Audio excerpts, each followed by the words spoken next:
Bueno, pues muy buenos días a todas, a todos. Me da mucho gusto saludarles de nueva cuenta en este horario pues tan temprano.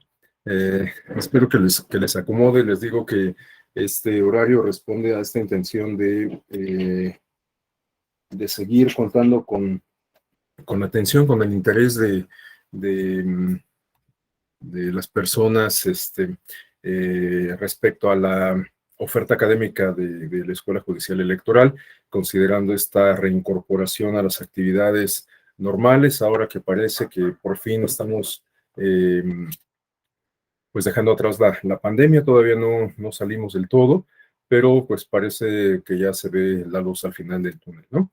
Bueno, ojalá que pues estos esfuerzos cumplan con su propósito, que les sea útil, y si no, bueno, pues finalmente el pulso también nos ayudará a tomar las decisiones correspondientes. Si este horario no resulta exitoso, pues ya tendremos que pensar en explorar otras opciones, ¿no? Bueno, vamos a comenzar, vamos a seguir utilizando la presentación de la maestra Verónica. Denme un segundo para compartirla.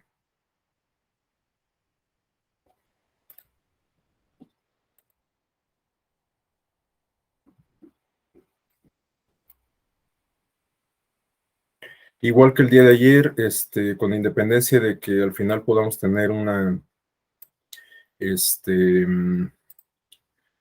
espacio de retroalimentación a lo largo de la exposición. Si alguien desea hacer alguna intervención, les reitero, por favor, siéntanse con la absoluta confianza de hacerlo. Bueno, vamos a avanzar hasta donde nos quedamos el día de ayer. Ayer, pues, veíamos toda esta parte teórico-conceptual, que les digo que ahí la especialista es justamente mi compañera Verónica. Vimos estos esquemas sobre los modelos de comunicación reticulares, circulares, los tradicionales que son de tipo lineal, todos estos esquemas que nos plantean varios autores de la literatura especializada. Alcanzamos a ver esta parte de la clasificación de la comunicación, y bueno, pues vamos a retomar entonces la exposición a partir de aquí. Hoy vamos a revisar sobre todo en vamos a identificar y a analizar el concepto de propaganda, y vamos a conocer algunos ejemplos de los distintos tipos de propaganda que podemos advertir en la realidad. Ayer me quedé un poco con la duda respecto al perfil de nuestro espacio de aprendizaje. No sé, en la mayoría de las ocasiones, pues el público que toma los cursos, diplomados y demás programas de la Escuela Judicial, pues son sustantivamente abogados, pero pues ahora por las temáticas que forman parte de estos programas, también ya se puede advertir una composición multidisciplinaria. Entonces, bueno, no sé si la mayoría del grupo, que bueno, somos poquitos, pero no sé si todos sean abogados, abogadas, o haya gente formada en otras disciplinas. Pablo, no sé, es abogado, Pablo Luna. Nos dijo que era reportero, ¿no? Hola, ¿qué tal? Buenos días a todos. Buenos días, maestro Rafael. Yo soy comunicólogo y llevo ya 12 años como reportero, pero mi esposa sí es abogada, es maestra en Derecho, y pues conozco bastante del tema electoral porque desde 2006 cubro como reportero campañas políticas. Muchas gracias, Pablo. Bueno, nos comenta Jonathan Pues, Montes de Oca que él sí estudia la licenciatura en Derecho. Ale Torres, Hola, buenos días. Yo soy politólogo de formación. muchas gracias, Ale. Silvia nos comenta que también ella es especialista en Derecho. Don Carlos Oropesa, también usted es abogado, ¿verdad? Abogado y administrador público, maestro. Gracias. Bueno, pues eso solo como sondeo personal. Bueno, vamos a continuar entonces. Hoy vamos a revisar estas dimensiones de la política y, como les decía, algunos tipos de propaganda, cómo la podemos clasificar. Bueno, Para iniciar con esta parte, la maestra Verónica nos ofrece una pregunta detonante respecto a cuáles son los fines de la política. Bueno, por supuesto, no vamos a agotar en esta sesión de 2 horas esta discusión respecto a cuáles son los fines de la política. Llevamos más de 2 milenios escribiendo sobre política y pues no vamos a llegar a una conclusión puntual, definitiva en esta sesión. Pero bueno, pues como para tener un parámetro por lo menos, pues conviene que identifiquemos por lo menos algunos fines, algunos objetivos, propósitos muy básicos de la política. ¿Cuáles son las finalidades que persigue la política? En ese sentido, podemos identificar aquí dos posturas que nos ofrece la maestra Verónica en su exposición.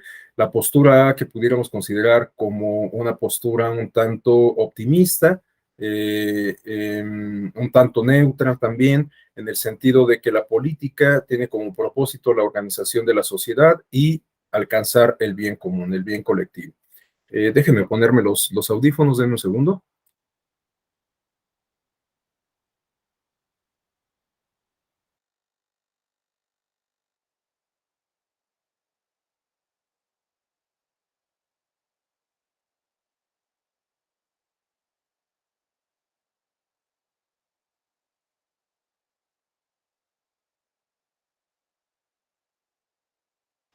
Listo, perdón.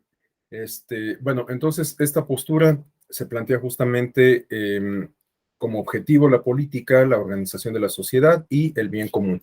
Y tenemos otra postura que no es precisamente que resulte el lado contrario, pero sí tenemos ahí un componente que resulta sumamente interesante, que se refiere a el ejercicio del poder, ¿no? La política tiene como propósito, según esta postura, el ejercicio del poder per se y la explotación, dominación, ¿no? Por supuesto, puede ser muy cuestionable esta expresión del ejercicio del poder per se, pero si lo pensamos un poco, en realidad, todas las formas de organización política implican el ejercicio del poder. La autocracia, la aristocracia, la democracia, por supuesto, todas implican un ejercicio del poder. Y incluso en los contextos democráticos se da una competencia para obtener justamente esos espacios que permiten el ejercicio del poder.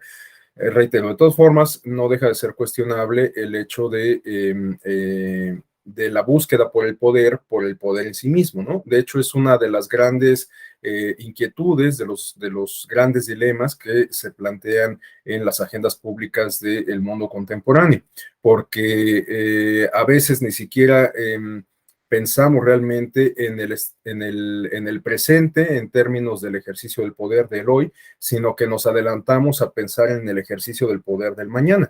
No sé, esto a lo mejor lo explico de mejor forma a la luz de experiencias concretas. Hoy todavía faltan 2 años para la sucesión presidencial y vemos que ya se están discutiendo los perfiles para las candidaturas de la presidencia, bueno, que se van a postular para la presidencia de la República en 2024, ¿no? Y bueno, pues a lo largo de los últimos años hemos visto experiencias de esta naturaleza de manera muy, muy recurrente. Bueno, respecto a esta segunda propuesta o postura, la maestra Verónica hace alusión a dos planteamientos de autores que se han dedicado al estudio del ejercicio del poder y que se refieren a Pierre Bourdieu y Michel Foucault. En el caso de Pierre Bourdieu, pues él parte de esta premisa del ejercicio del poder per se en cualquier forma de organización política, e incluso ha acuñado esta expresión de la violencia simbólica como un mecanismo para asegurar justamente ciertas condiciones para el ejercicio del poder, ¿no? Esta expresión de la violencia simbólica, bueno, hay que aclarar que Bourdieu es sociólogo y, bueno, pues se dedica mucho a estas cuestiones, sobre todo de la cultura. Entonces, estas cuestiones simbólicas pueden tener justamente una incidencia importante como mecanismos de control, bueno, como mecanismos de control que a su vez generen condiciones para el ejercicio del poder. Esto también es planteado por el propio Michel Foucault por Luis Althusser cuando plantea esta teoría de los aparatos ideológicos del Estado, ¿no? Althusser hace alusión de instituciones del Estado como la cárcel, como la escuela, como la religión, que justamente a partir de cuestiones simbólicas establecen ciertos parámetros que permiten el ejercicio del poder en contextos muy concretos, ¿no? Bueno, Michel Foucault es uno de los autores que por antonomasia relacionamos con los estudios del poder, y una de sus premisas básicas que plantea en varias obras se refiere a que el poder no se posee, no se destruye, simplemente se ejerce. Guardando las debidas proporciones, podríamos establecer un paralelismo con la teoría de la relatividad de Einstein respecto a la materia, ¿no? En el caso de Foucault, bueno, pues él plantea que el poder no se destruye, sino simplemente se transforma y se sigue ejerciendo, ¿no? Y por eso es que Foucault plantea incluso estas relaciones asimétricas de tipo interpersonal como luchas de poder. En el caso de las relaciones familiares o en las relaciones de pareja, hay una lucha de poder intrínseca permanentemente. El poder sigue estando presente y simplemente se ejerce de determinada forma. Bueno, esto solamente para contar con algunas premisas básicas respecto a el ejercicio del poder. Ahora, para entrar a el análisis de las dimensiones de la política en la comunicación, también la maestra Verónica identifica tres dimensiones o tres concepciones de la comunicación política. Plantea en primer término este aspecto o esta dimensión de tipo instrumental, que nos dice que está constituida por el conjunto de técnicas y procedimientos de los que disponen los actores políticos, específicamente los gobernantes, para persuadir. Bueno, este aspecto de la persuasión es sumamente importante porque guarda relación con las aproximaciones conceptuales que revisábamos el día de ayer. Cuando establecemos un proceso comunicacional, no solamente es este intercambio de información, no es solamente esta interacción, sino que en muchas ocasiones el proceso se completa al momento de alcanzar un objetivo ulterior. Cuando logramos, por ejemplo, justamente persuadir a nuestro interlocutor, perdón, pues estamos logrando completar ese proceso comunicacional. Yo ponía el ejemplo de estas discusiones parlamentarias en donde pues se da un diálogo de sordos y no se logra un acuerdo, diferente a cuando se tiene un debate, se establecen acuerdos y se puede avanzar con un propósito material, como puede ser la aprobación de una reforma o la aprobación de una ley que entraría en vigor, ¿no? Bueno, el siguiente aspecto, bueno, solo como complemento de este planteamiento, de esta concepción instrumental de la política, hay que tomar en consideración que es una visión un tanto reduccionista y que se suele asociarse con el marketing político. Esto, pues, en función de lo que estoy comentando, justamente si el propósito es persuadir, cuando hablamos, por ejemplo, de propaganda electoral, pues el objetivo consiste en convencer al electorado de que nos favorezca con su voto. Por eso es que se relaciona justamente con el marketing. Claro, también lo podemos aplicar a la propaganda no de tipo electoral, sino a la propaganda política, en el sentido de convencer al electorado de que la postura de un partido político o de un personaje político en particular es la más acertada, ¿no? Cuando los partidos políticos difunden propaganda política, no electoral, propaganda política en periodos ordinarios respecto a un posicionamiento sobre una decisión de un actor político opositor. Pensemos, por ejemplo, en el caso de los partidos de oposición que difunden mensajes en contra de las políticas o de las decisiones que adopta el partido gobernante y sus principales actores. Bueno, pues en ese caso estamos hablando de propaganda política en el sentido de que el partido en cuestión, el partido de oposición, busca convencer al electorado, en este caso a la ciudadanía en general, de que el gobierno o el partido en el gobierno no está llevando a cabo su gestión de manera adecuada, ¿no? Que las decisiones que está tomando no son las más acertadas. Bueno, a final de cuentas también podemos advertir ahí un objetivo que consiste en persuadir a la ciudadanía respecto a la postura que está asumiendo el partido de oposición con relación al ejercicio del poder de un partido político distinto.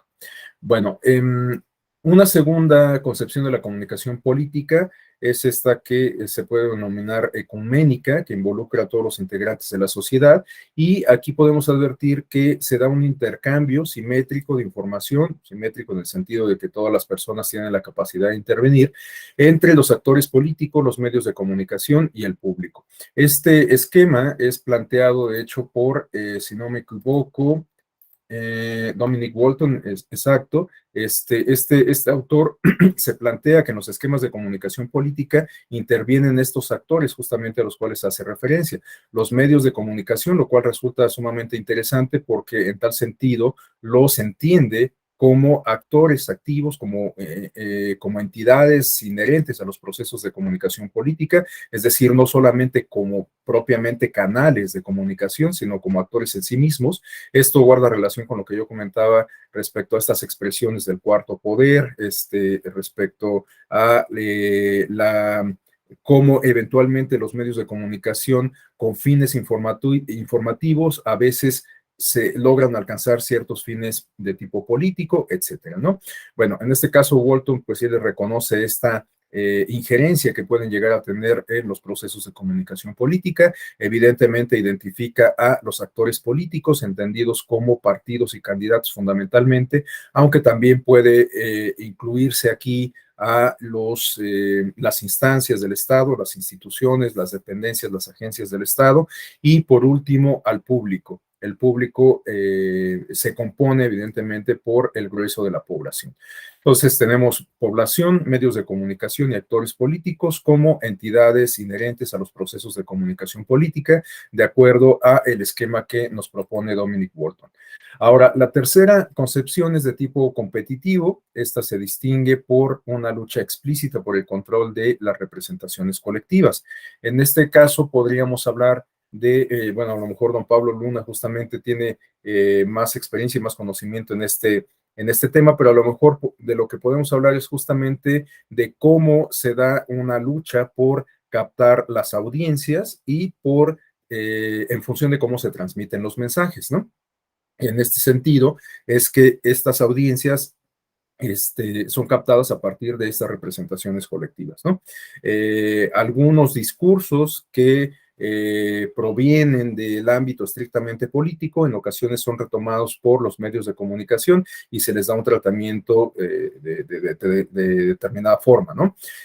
Sin darle absoluta razón al presidente, de hecho yo lo cuestionaría, lo pondría en tela de juicio, pero el presidente incluso maneja mucho este discurso, claro, un tanto maniqueo, pero maneja este discurso en el sentido de señalar que en realidad las cosas ocurren un tanto distintas a como lo presentan los medios de comunicación. Claro, resulta muy cuestionable porque el presidente mete en una sola bolsa todos los medios de comunicación como si fueran exactamente los mismos. Es una visión bastante reduccionista. Pero lo que quiero exponer es justamente cómo este discurso del presidente se refiere a esta visión, digamos, competitiva sobre las representaciones colectivas, sobre cómo se presentan los hechos, los eventos que suceden, que ocurren en la realidad física palpable por parte de los medios de comunicación, ¿no?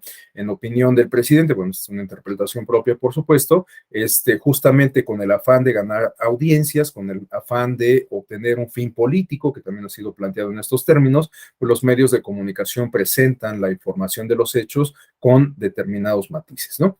Reitero, pues todo esto guardadas las debidas reservas del caso y haciéndome cargo de que no le estoy cediendo la razón al presidente. De hecho, me parece, como les digo, que adopta una visión reduccionista al asumir esta postura. Y bueno, la última dimensión, la última concepción de la comunicación política que tenemos en esta exposición es de tipo deliberativo. En este caso, se entiende la comunicación y la política como dos dimensiones, como dos arenas que resultan consustanciales, ¿no? Que se requieren una a la otra. En tal sentido, bueno, pues tenemos aquí un apunte que nos dice que la noción de la democracia deliberativa está arraigada en el ideal intuitivo de una asociación democrática, en la cual la justificación de los términos y condiciones de la asociación proviene de una argumentación y razonamiento públicos de ciudadanos iguales. De alguna forma, esta concepción de lo que nos habla es de cómo se construye la opinión pública con la intervención no solamente de los medios de comunicación, sino también de los actores políticos y particularmente con la intervención de la ciudadanía. Por supuesto que la intervención de la ciudadanía resulta crucial porque las percepciones ciudadanas, claro que contribuyen a la generación de la opinión pública, ¿no? Si no, no tendría mucho sentido que se llevaran a cabo estudios de percepción, estudios de opinión, como la encuesta nacional de cultura cívica, la encuesta nacional sobre discriminación, estos ejercicios de latinobarómetro, etcétera. Claro, a veces las percepciones ciudadanas no se corresponden con otros datos duros, con otros datos que miden la realidad palpable, la realidad física.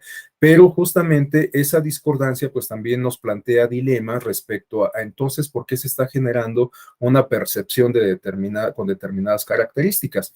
Esto a lo mejor lo podemos explicar a la luz de una experiencia muy concreta que se refiere a la valoración de las autoridades electorales. En México, ciertamente, por fortuna, las autoridades electorales, en particular el INE, tienen altos índices de aprobación por parte de la ciudadanía, así lo demuestran distintos barómetros, entre ellos la propia encuesta nacional de cultura cívica llevada a cabo por el INEGI. Pero suele ser común también que haya amplios sectores de la ciudadanía, sin que sean la mayoría, reitero, pero que tienen cierta reticencia, cierta desconfianza hacia el Instituto Nacional Electoral, y también hay que reconocer que se ha convertido casi en un deporte nacional para los actores políticos, partidos y clase política, arremeter en contra de las autoridades electorales, en particular el Instituto Nacional Electoral, ¿no? De hecho, en buena parte, estas circunstancias que estoy describiendo han alentado la discusión de una posible reforma electoral. Bueno, yo a estas alturas del partido me atrevería a decir que ya no es una posible o probable reforma electoral, sino una inminente reforma electoral, más bien habrá que ver en qué términos se da. Pero bueno, esto lo estoy comentando porque pues pareciera ser que hay algún tipo de desconfianza, algún grado de desconfianza en las instituciones electorales. Pero fíjense cómo estas percepciones a lo mejor no se corresponden con la realidad. A lo mejor el Instituto Nacional Electoral realmente sí está cumpliendo con sus funciones, es una de las autoridades más altamente especializadas en la materia electoral. Y esto lo planteo porque en algunas ocasiones se ha pedido asesoría por parte de organismos internacionales o por parte de naciones que están en proceso de tránsito a la democracia, se ha pedido asesoría al Instituto Nacional Electoral. Entonces tenemos que en el extranjero se reconoce la capacidad técnica, profesional, la experiencia acumulada del Instituto Nacional Electoral al grado de que se solicita su apoyo, su asesoría para conducir o orientar o asesorar medidas, estrategias para lograr un cambio político, pero en el caso mexicano no hemos concretado una confianza plena en la autoridad electoral, ¿no? Entonces, pues, todo esto lo explico, reitero, para contrastar que en ocasiones las percepciones a lo mejor no se corresponden con los datos duros, pero esa discordancia, reitero, pues tendría que llamarnos la atención para ver en dónde estamos fallando, en dónde está el punto de quiebre para que para que lo logremos zanjar y podamos hacer ese match entre las percepciones y los datos duros. Bueno, a continuación, para seguir con la exposición,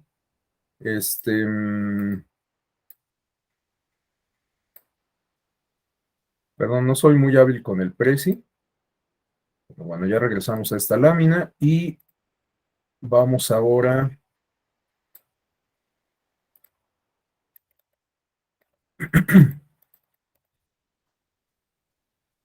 acá está. Ok,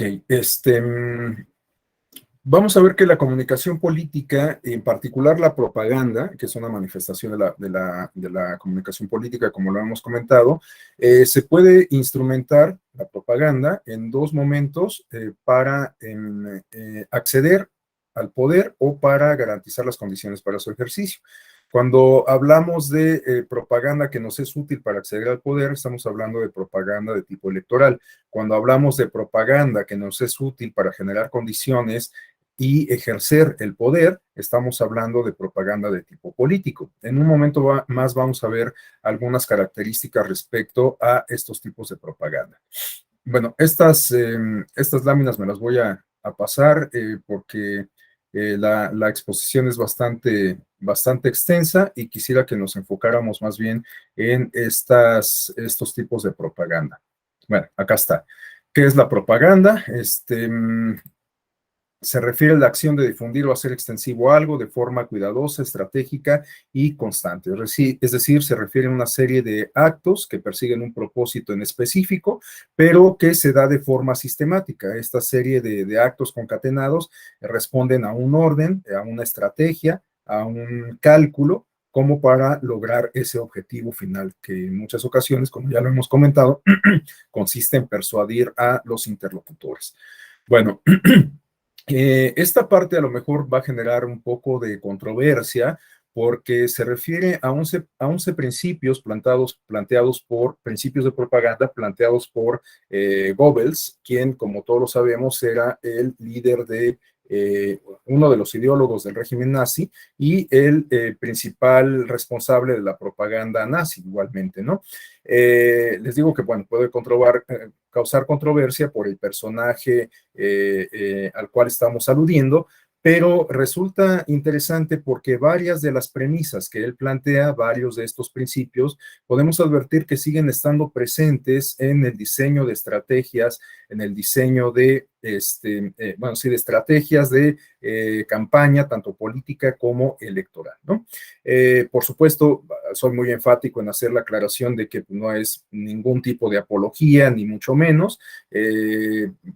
Simplemente entiendo que la maestra Verónica lo incorpora en su exposición, que yo retomo, para exponer justamente cómo algunas de estas premisas siguen estando presentes, como les digo, en el diseño de estrategias de campaña política y electoral.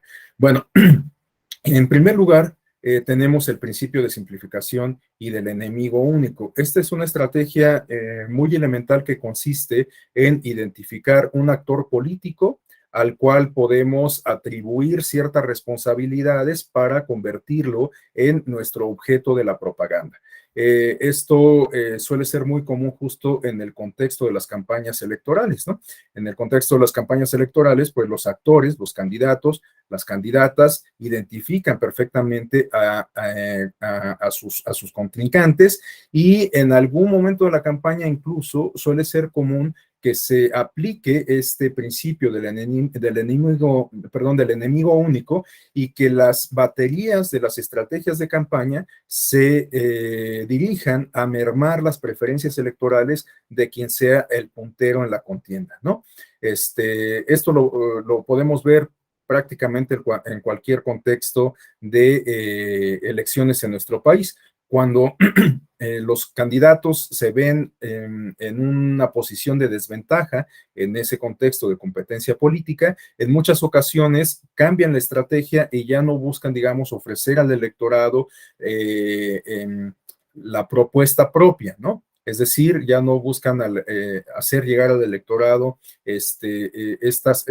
no buscan transmitir mensajes que resalten las cualidades del perfil del candidato, los beneficios de sus propuestas de campaña, etcétera, sino que ahora el objetivo consiste en golpear al contrincante, ¿no? Entonces, reitero, en algunas ocasiones vemos que cuando hay un candidato puntero, las demás fuerzas en competencia se dedican a mermar las preferencias electorales del candidato puntero. Esto ocurrió, para no ir lejos, y me parece que es un ejemplo muy claro, en las elecciones del año 2018, cuando veíamos que muchas encuestas daban una amplia ventaja al hoy presidente Andrés Manuel López Obrador y varios de los candidatos, bueno, en particular José Antonio Meade y Ricardo Anaya, se dedicaban a dirigir sus mensajes hacia Andrés Manuel López Obrador para mermar las fuerzas, las intenciones del voto en su favor, ¿no? Y esto también lo pudimos advertir en la elección presidencial del año 2006. Se veía que López Obrador era un candidato poderoso que tenía muchas posibilidades de ganar y, pues no solamente los actores políticos en competencia, sino incluso actores ajenos a la contienda política se dedicaron a lanzar mensajes para mermar las preferencias electorales en favor de Andrés Manuel López Obrador. Ustedes se acordarán justamente de la intervención del Consejo Coordinador Empresarial, por ejemplo, ¿no? Un actor no de tipo político, pero que tuvo intervención en la contienda electoral, identificando a este enemigo único, que era Andrés Manuel López Obrador, calificado como un peligro para México, y enfocando sus baterías de campaña para mermar las preferencias electorales a su favor. Bueno, tenemos también el principio del método de contagio, que implica de alguna manera atribuir responsabilidades a ese enemigo único, o bueno, al actor al cual se busca dirigir esa propaganda, ¿no? Aun cuando estas responsabilidades en realidad no le asistan, ¿no? Se le busca, pues más bien endilgar algún adjetivo o alguna responsabilidad, como lo comento, aun cuando no necesariamente pues sea responsabilidad del actor en cuestión. Tenemos el principio de transposición.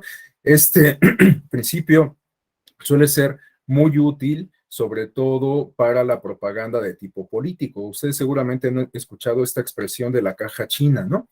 La caja china consiste justamente en crear esto que también se conoce como una cortina de humo, y que consiste en inscribir un tema determinado en la agenda para desviar la atención de otro tema que está ocupando los titulares, ¿no? Entonces, justamente ahí tenemos este principio de transposición.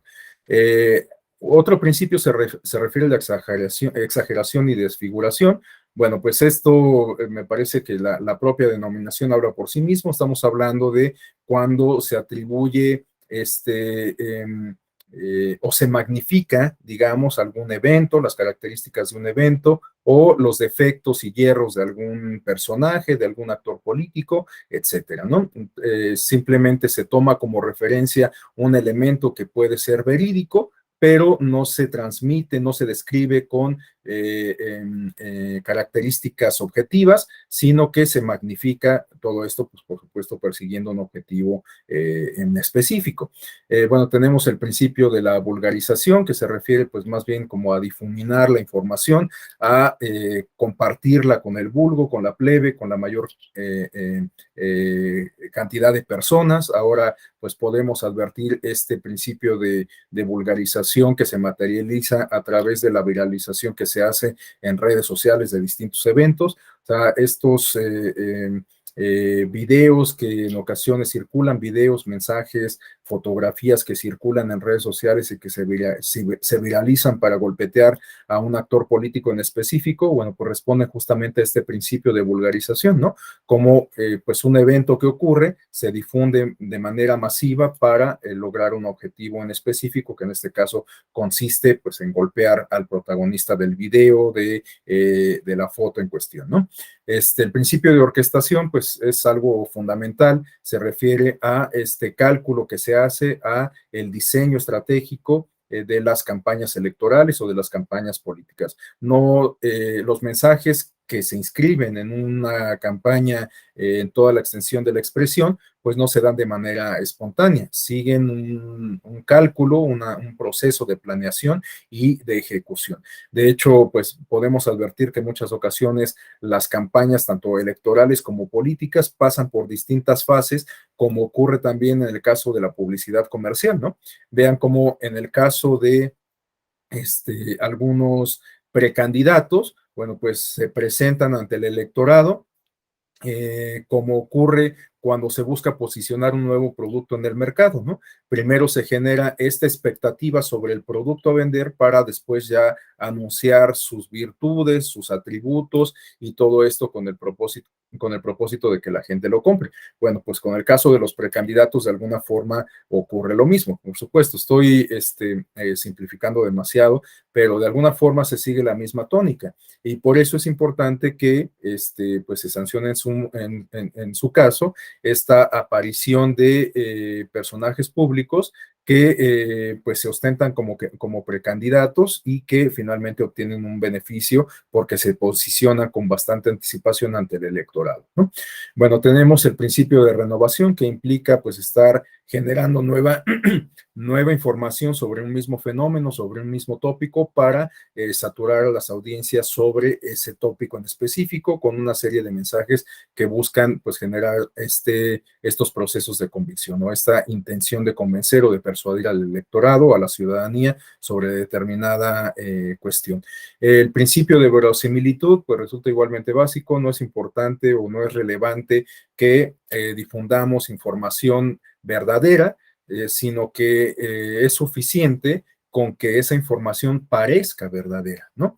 Así es como se difunden también las noticias falsas. Y bueno, este fenómeno de las noticias falsas, pues a lo mejor lo vamos a discutir en alguna otra sesión de este diplomado.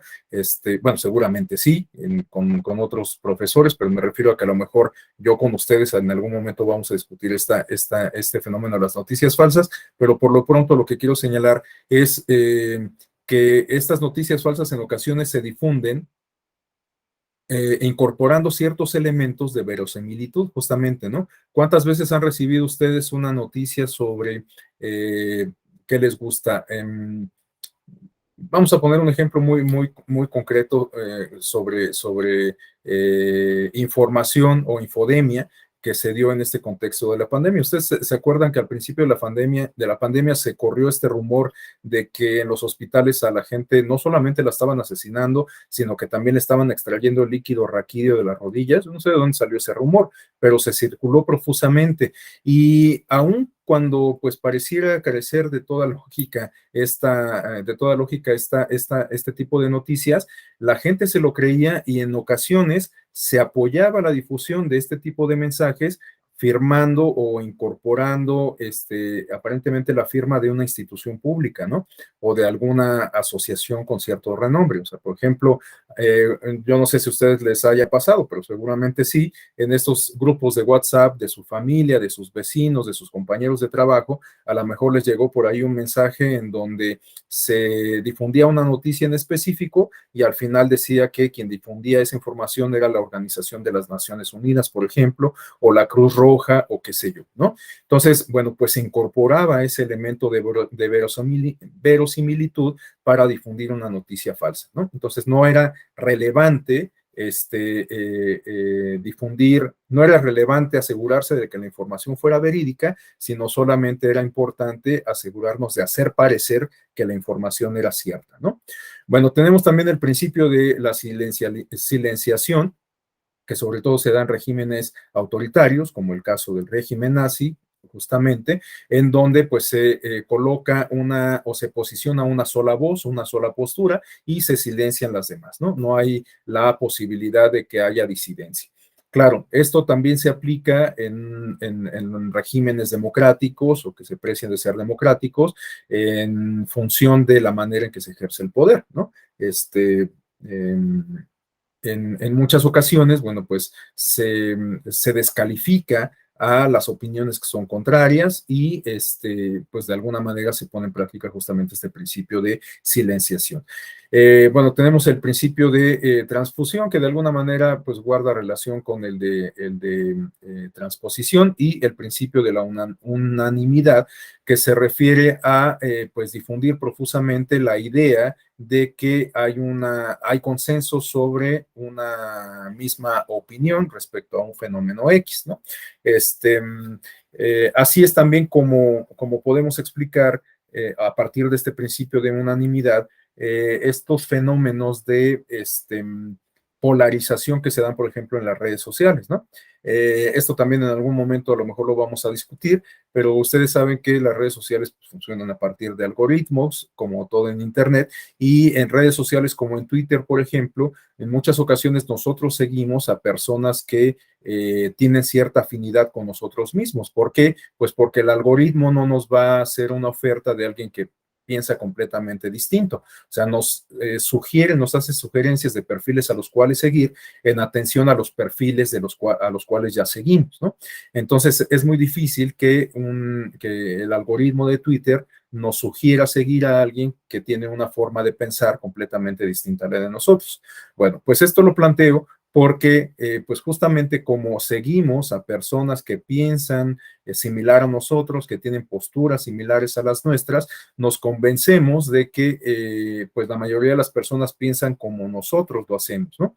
Entonces, pues con esto se genera justamente este fenómeno de polarización, porque pues nos convencemos de que nosotros estamos en lo cierto, porque hay miles o millones de personas que piensan igual que nosotros, pero pues por otro lado se construye otro bloque exactamente en contra, ¿no? Gente que opina, que siente, que percibe de una forma completamente distinta a la nuestra y que construye su propio bloque.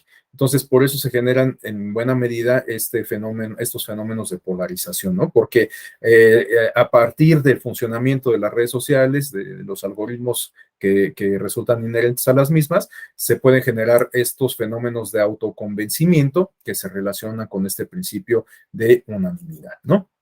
Bueno, a continuación, tenemos,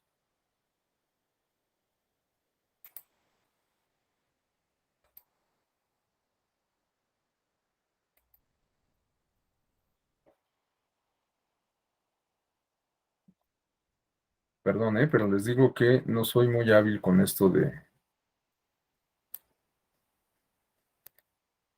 ya, acá está.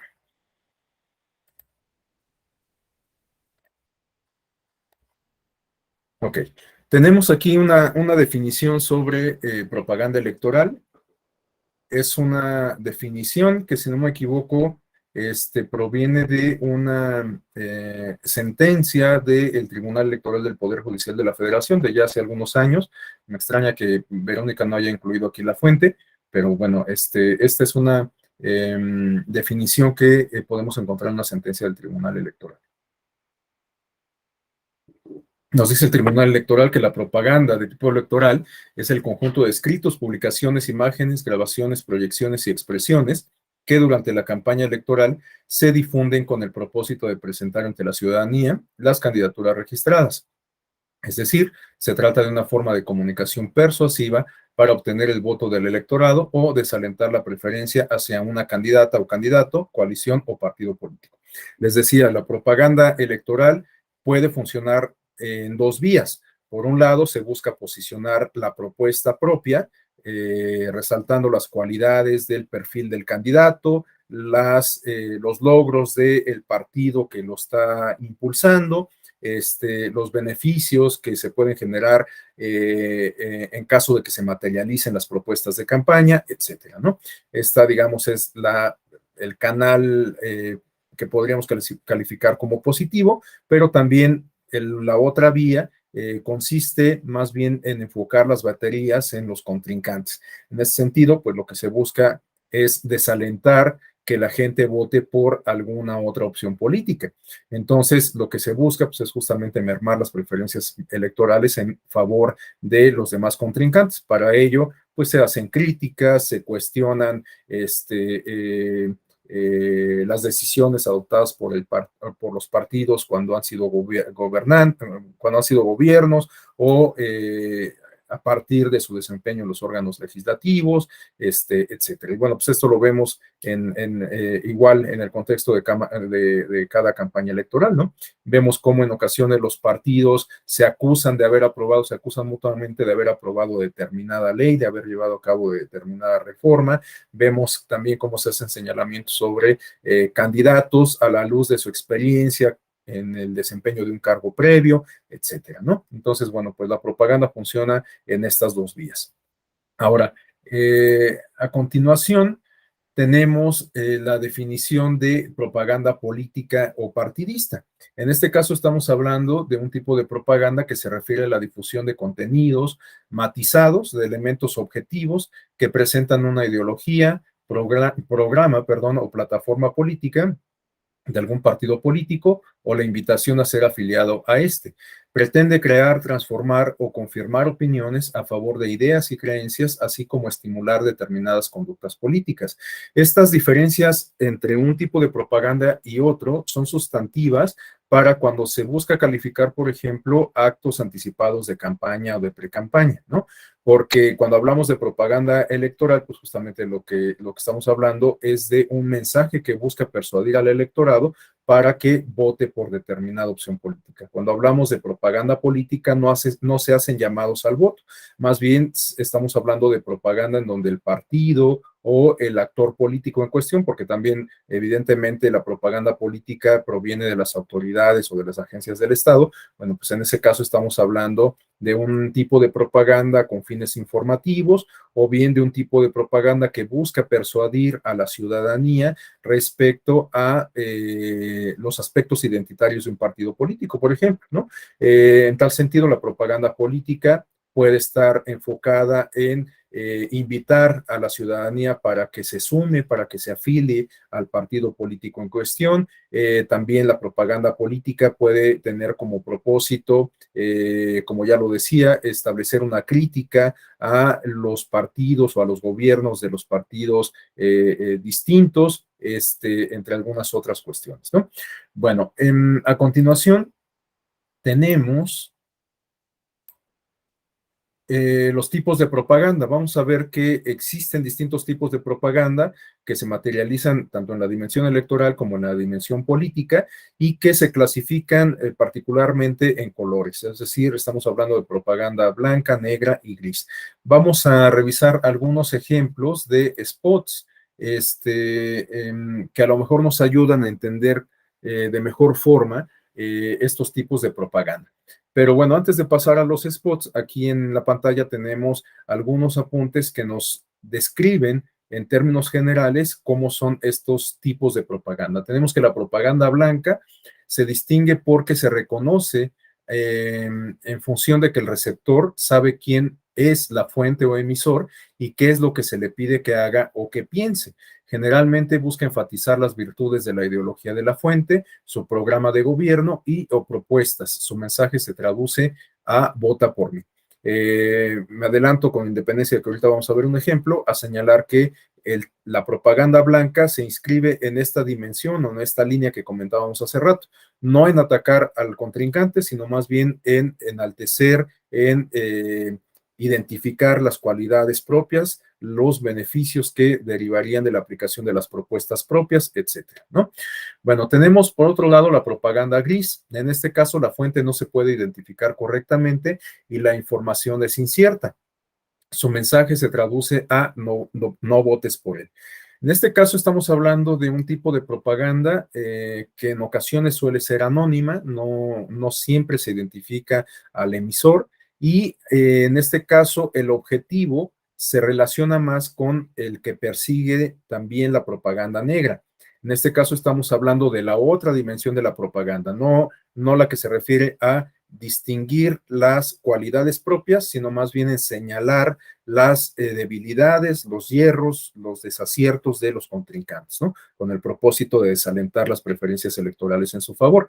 Bueno, en este caso estamos hablando de que no es una campaña abierta en contra de esa opción política distinta a la propia, pero finalmente el objetivo que se persigue es el mismo, mermar las preferencias electorales en beneficio de esa otra opción política distinta a la mía, ¿no? Y bueno, la propaganda negra tiene este propósito de mermar las preferencias electorales en favor de los contrincantes, pero las características de la propaganda son mucho más claras. En este caso, estamos hablando que en la propaganda negra, tanto la fuente de información como el contenido suelen ser en muchas ocasiones falsos.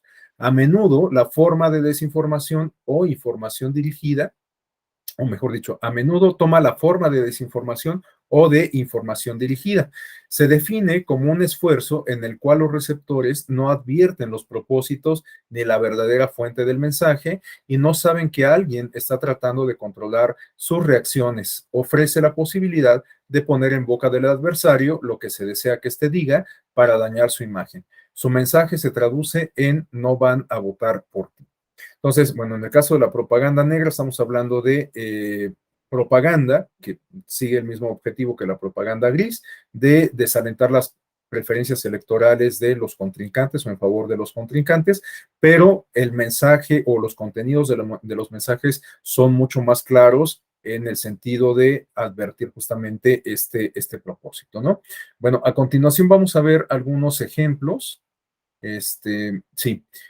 Bueno, aquí tenemos...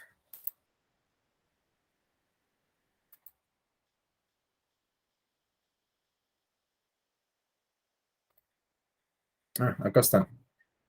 Acá están. Bueno, vamos a ver este primer video que nos habla de la propaganda blanca. Es de la campaña del presidente Eisenhower, bueno, en su etapa de candidato, evidentemente, en los Estados Unidos.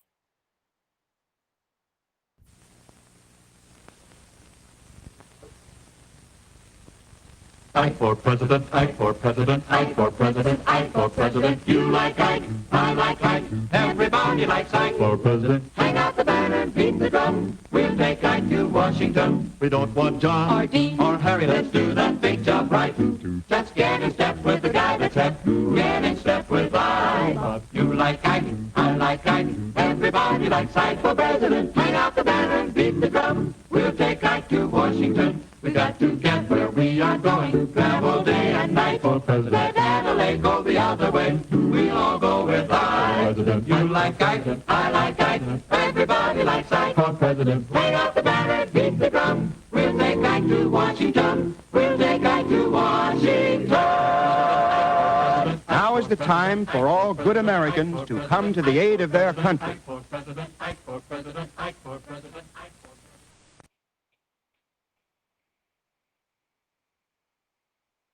Bueno, aquí podemos ver entonces un ejemplo de propaganda blanca que además incorpora varios de los elementos que discutíamos el día de ayer, estos aspectos simbólicos, estos aspectos de la semiótica. Vean cómo el mensaje que se busca transmitir es justamente vota por mí, ¿no? Y hay varios elementos simbólicos que buscan persuadir al electorado de que lleve a cabo esa acción de votar por el candidato Eisenhower. No sé, ahorita si quieren podemos abrir el micrófono para que ustedes me compartan cuáles son estos elementos simbólicos que pueden identificar. Yo de entrada les comento tres que pude advertir.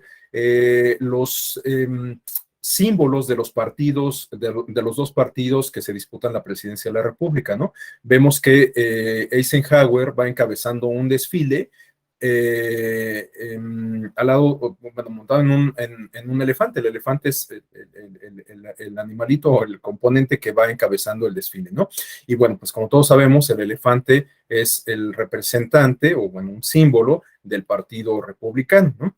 Y tenemos también ahí la figura de los asnos, de los burritos, que representan al Partido Demócrata, ¿no? Vemos que los burritos están ahí encerrados en un corral, simplemente viendo pasar el desfile, lo cual pues nos busca transmitir, bueno, cada quien tiene su propia interpretación de esto, por supuesto, pero a lo mejor el mensaje que nos busca transmitir es justamente que el candidato del Partido Demócrata, en realidad, y todo el partido en su conjunto, pues está viendo pasar el desfile en una postura de indolencia, en una postura de inmovilidad, ¿no?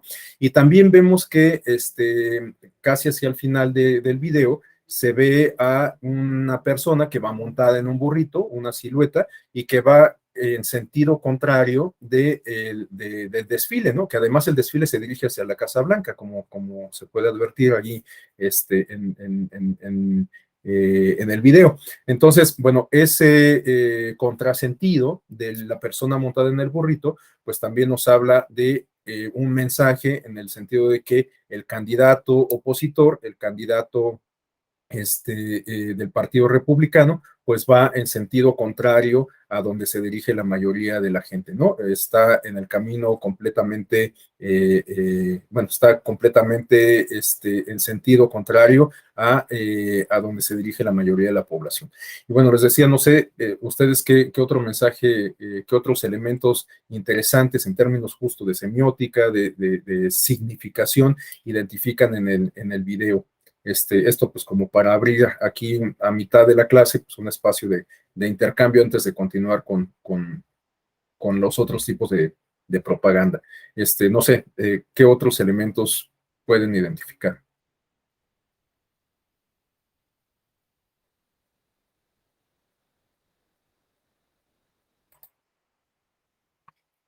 Adelante, Pablo.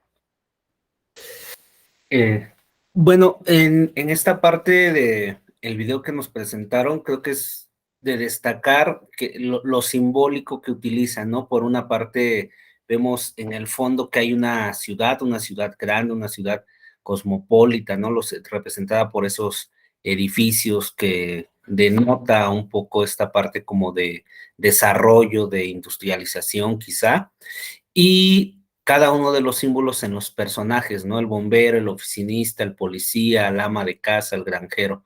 Entonces creo que está muy marcada esta parte de la unidad, de la integración en esta parte del mensaje. Y haciendo un paréntesis en retrospectiva de lo que hablábamos del tema de las campañas, en el punto 8 de Goebbels, me gustaría compartirles la parte de que comentaba maestro de la infodemia, ¿no? La parte de la infodemia, la verosimilitud. Uno de los grandes problemas de la infodemia es precisamente que se viraliza y es muy complicado arrancarla del imaginario o lo que se conoce como el imaginario social. Entonces, llegamos a un momento entre que ya no podemos distinguir entre la verdad y lo falso, y es ahí donde se van creando todos estas leyendas urbanas, ¿no? Sobre lo que pasó realmente con un político, con un candidato, que si mató a su hermano, que si mató a la persona del aseo, etcétera, etcétera. Nada más sería lo que me gustaría compartir. Gracias, muchas gracias, Pablo. Bueno, le cedemos el uso de la voz a Carlos Oropesa. Nada más comentar que Diego Alonso nos dice que en el video se aprecia la frase Good Americans, que podría interpretarse como que solo serían aquellos que voten por Eisenhower, ¿no? Los buenos americanos serían quienes voten por esta propuesta política. Bueno, adelante, Carlos. Gracias, maestro Rafael. Buen martes a todas, a todos.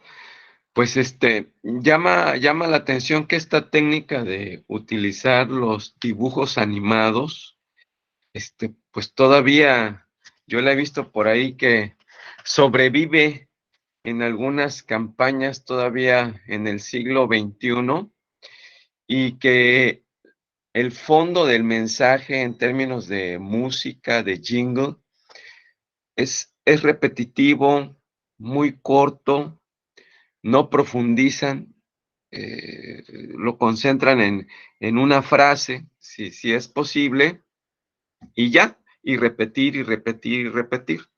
Entonces, queda la impresión de que el mensaje busca impactar, pero no necesariamente para reflexionar, sino para que quede fijado el mensaje y como una especie, como dicen los psicólogos, la escuela del conductismo, ¿no? Estímulo-respuesta, sin que haya necesariamente mucho procesamiento, ¿no? Acá en nuestro país todavía, en las campañas del 2021, hubo algunos candidatos que se valieron de videos con dibujos animados y una canción muy sencillita que repite una frase y hasta ahí, y es bombardear, bombardear, bombardear, ¿no? Entonces, hay quienes, sobre todo en Estados Unidos, he visto que recurren mucho a esta herramienta del conductismo, ¿no? Estímulo, respuesta, sin que les dé mucho margen a la reflexión, ¿no? Y bueno, pues imagínense, Eisenhower, estamos hablando de la década de los 50 del siglo pasado. Ya tiene una buena cantidad de años, ¿no? Pero bueno, finalmente ganó la elección. Eisenhower fue presidente de los Estados Unidos, ¿no? Es cuanto, gracias. Gracias, Carlos. Bueno, lo que comenta Carlos es muy interesante porque, de hecho, a partir de esta campaña presidencial de Eisenhower, se estableció un parteaguas en términos de comunicación política. La campaña de Eisenhower fue, en opinión de muchos expertos, el inicio de lo que se conoce como la teledemocracia, que de alguna manera se relaciona con este fenómeno de despotización que menciona Carlos y que sigue estando presente, ¿no? La teledemocracia se refiere, en términos muy sintéticos, a utilizar y explotar los medios de comunicación masiva, en particular la televisión, con fines políticos o en este caso con fines electorales, ¿no? Hasta antes de la llegada de la televisión, pues las campañas electorales se hacían sobre todo a ras de tierra, ¿no? Con mítines, con campañas, con eventos masivos multitudinarios y tal. Pero con la llegada de la televisión, pues bueno, las campañas electorales se trasladaron a esta arena y pues han seguido caminando por esa vía hasta la actualidad. Les digo, en opinión de su servidor y a la luz de datos duros como los de la Encuesta Nacional de Cultura Cívica, todavía hay mucha gente que sigue identificando en la televisión su principal medio de información, ¿no? Entonces, bueno, la televisión sigue siendo un medio sumamente poderoso. Y bueno, el origen de ese poderío como medio de comunicación política data justamente de la década de los 50 y, como les digo, esta campaña de Eisenhower es identificada por muchos especialistas en la materia como el parteaguas de la comunicación política. También hay quienes consideran que justo con la campaña de Eisenhower se marca el inicio de la génesis de la mercadotecnia política como tal, ¿no? Porque a partir de entonces es que comienzan a afinarse justo todas las estrategias de campaña a partir de especialistas, de gente formada para lograr estos objetivos de posicionar a candidatos y partidos con el propósito último de ganar elecciones, ¿no? Bueno, vamos a ver el siguiente video que también es de una campaña en Estados Unidos del presidente Johnson, si no me equivoco, bueno, el candidato a presidente. 1, 2, 3, 4, 5, 7, 6, 8, 9, 9. 10, 9, 8, 7, 6, 5, 4, 3, 2, 1, 0. These are the stakes. To make a world in which all of God's children can live, or to go into the dark. We must either love each other, or we must die. Vote for President Johnson on November 3rd. The stakes are too high for you to stay home.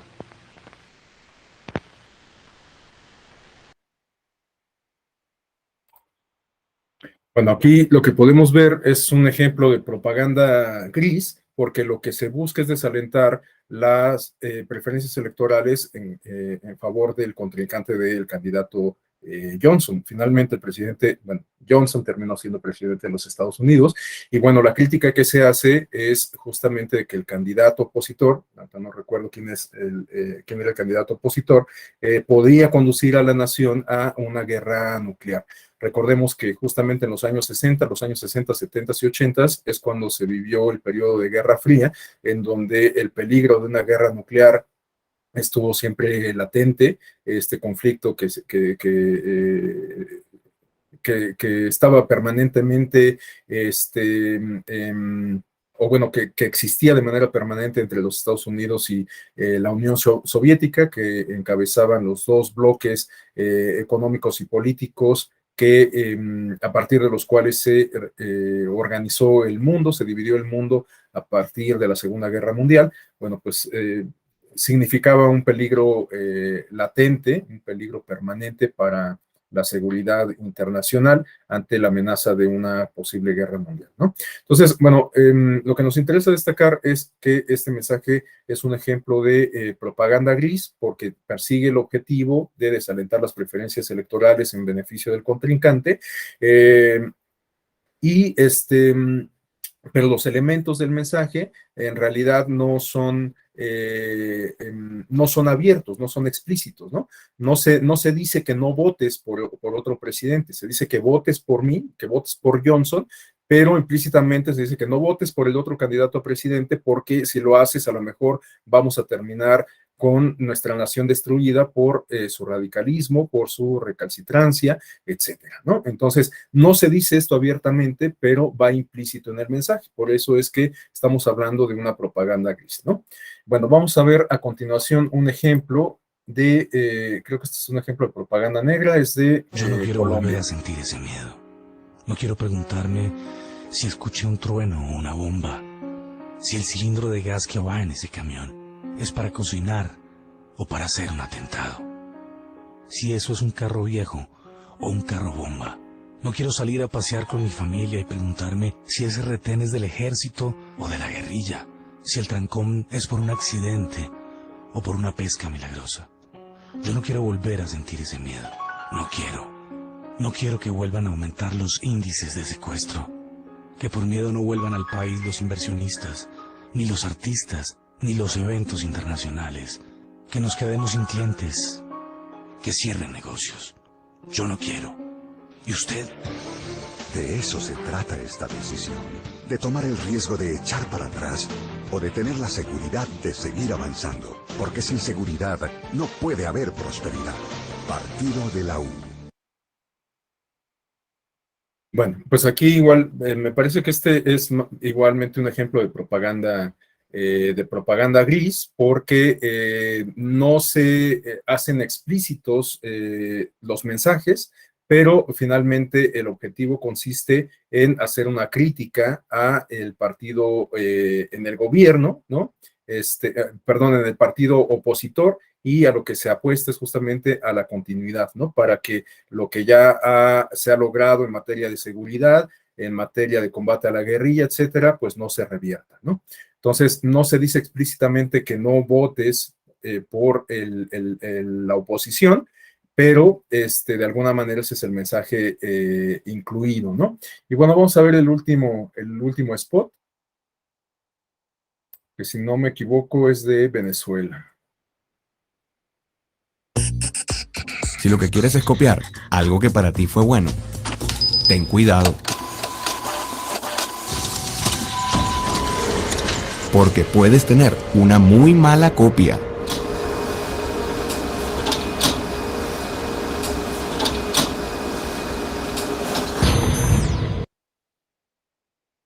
Bueno, es un mensaje muy, muy breve, que tiene estos aspectos de significancia. Como podemos ver, aparece en la imagen de Hugo Chávez, se mete a la fotocopiadora y sale la imagen de Nicolás Maduro, ¿no? Entonces, podríamos calificar este mensaje quizás como de propaganda gris, pero ya más cercano a la propaganda negra. Evidentemente, pues de lo que estamos hablando es de una crítica al gobierno de Nicolás, o a la propuesta política de Nicolás Maduro, ¿no? Bueno, vamos a continuar con la exposición.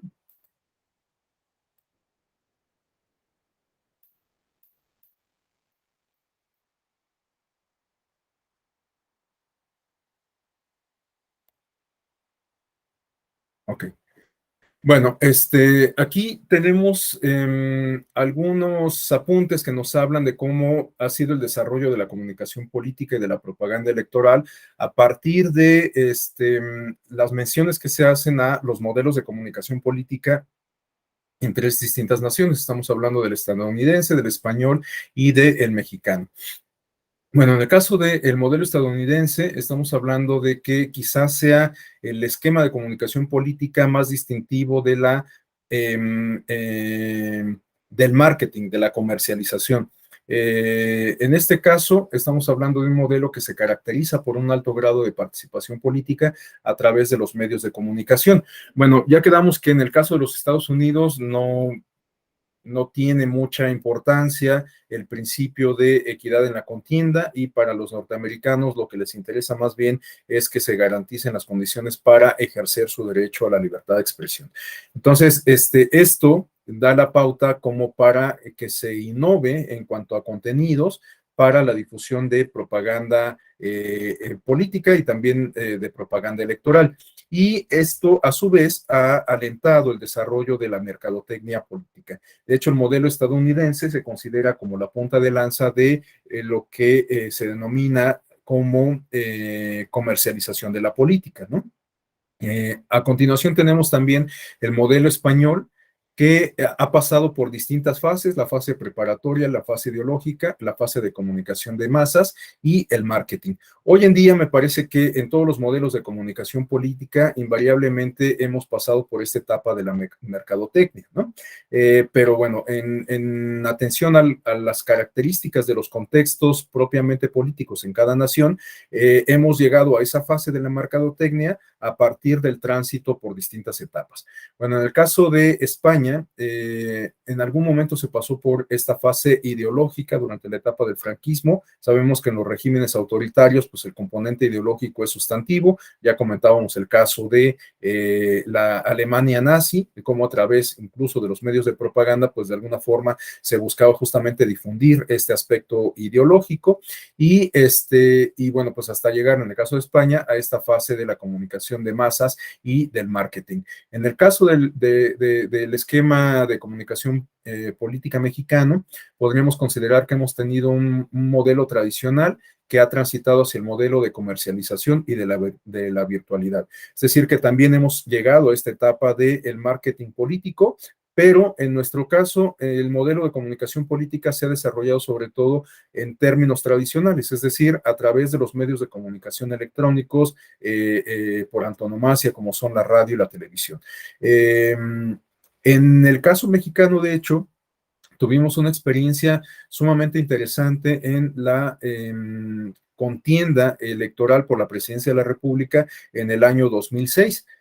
Ustedes recordarán, bueno, quienes tengan edad suficiente como para haberlo vivido, que durante la presidencia o la campaña presidencial del año 2006, la contienda electoral se dio sobre todo en los medios de comunicación masiva y muy en particular en la televisión. Los mensajes que se difundieron en televisión fueron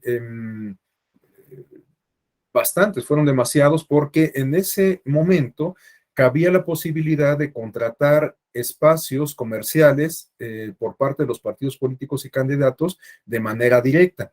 Es decir, que, bueno, pues los partidos con los recursos públicos, con el financiamiento que reciben por parte del Estado y que administraba el entonces Instituto Federal Electoral, podía acudir directamente a tocar la puerta de los grandes consorcios de televisión y contratar por sí mismos paquetes de publicidad comercial. Entonces no había ninguna restricción al respecto y además también los particulares como el Consejo Coordinador Empresarial pues podían hacer lo mismo.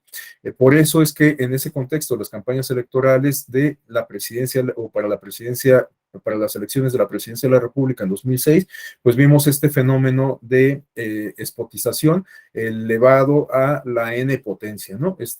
Fuimos objetos de, o mejor dicho, sujetos, bueno, sí, objetos de un bombardeo mediático por parte de los partidos políticos y los candidatos, sobre todo a través de mensajes de televisión, ¿no? Y esto fue lo que en buena medida impulsó que una vez transcurridas las elecciones federales del año 2006, el legislativo se diera la tarea de regular el acceso a los medios de comunicación masiva y en particular a la televisión.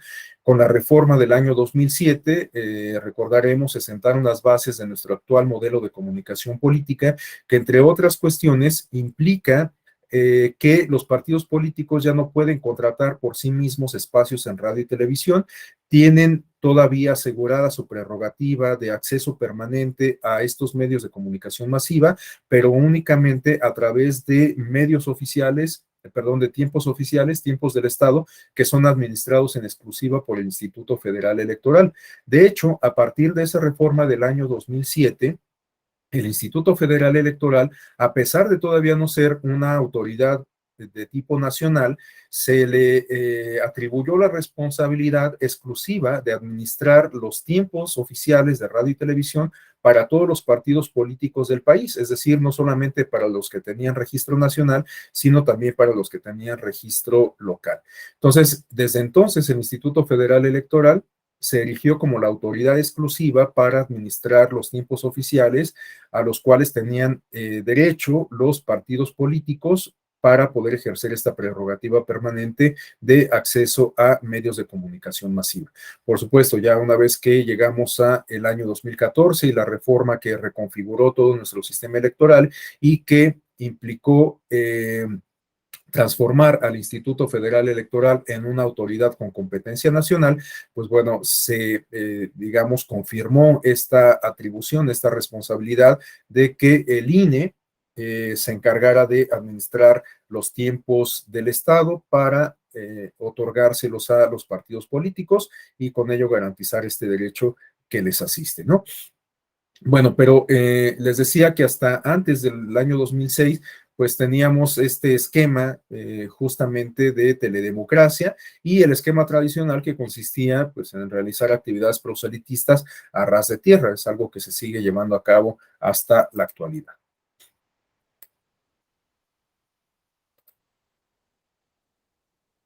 Bueno, aquí tenemos una línea del tiempo respecto a la evolución que ha tenido nuestro modelo de comunicación política en particular. Las características del modelo de comunicación política, ustedes van a tener oportunidad de revisarlas en una o dos sesiones más, en uno o dos módulos más, si no me equivoco. No recuerdo ahorita bien cómo está la estructura del programa, pero hay un módulo dedicado a revisar las características principales del modelo de comunicación política. Entonces, ahí van a tener oportunidad de identificar las partes medulares, los principales distintivos de nuestro esquema de comunicación. Pero bueno, como adelanto, a continuación vamos a revisar únicamente esta línea del tiempo respecto a cómo ha venido evolucionando ese modelo de comunicación política. En ese sentido, me parece sumamente importante señalar esta fecha, esta reforma que se llevó a cabo en el año de 1973, porque fue la que marcó el acceso a los medios de comunicación masiva, en particular radio y televisión, a todos los partidos políticos, pero con principal beneficio para los partidos de oposición, evidentemente, ¿no? Entonces, en 1973 fue la primera ocasión en la que se reguló el acceso a los medios de comunicación masiva para todos los partidos políticos. Después tenemos que en el año de 1977 se llevó a cabo la primera gran reforma en materia político-electoral en tiempos modernos, esa reforma que para muchos especialistas constituye el inicio del tránsito a la democracia en nuestro país, y esa reforma, entre otras cuestiones, reconoció como prerrogativa permanente para los partidos políticos, todos los partidos evidentemente, el acceso a radio y televisión y también a financiamiento público. Estas dos condiciones resultaron cruciales ya una vez instalados en la década de los 90, porque son dos condiciones que permitieron hacer efectiva la competencia electoral y que a la sazón traería aparejados fenómenos como la alternancia y como la pluralidad en la composición de los órganos de representación política y de los distintos niveles de gobierno. A partir de la década de los 90 y sobre todo esto lo podemos advertir con mayor claridad después de los años 2000 o una vez iniciados los años 2000, vemos que en la actualidad todos los mapas electorales son plurales, ¿no?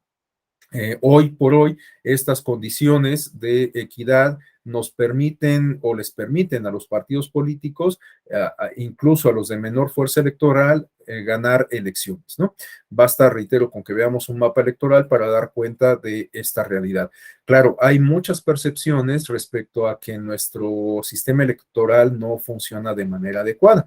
Igual, el presidente de la República es uno de los principales críticos del modelo de gobernanza electoral. Este no es un secreto para nadie, pero como lo comentábamos hace rato, en ocasiones las percepciones no se corresponden con la realidad.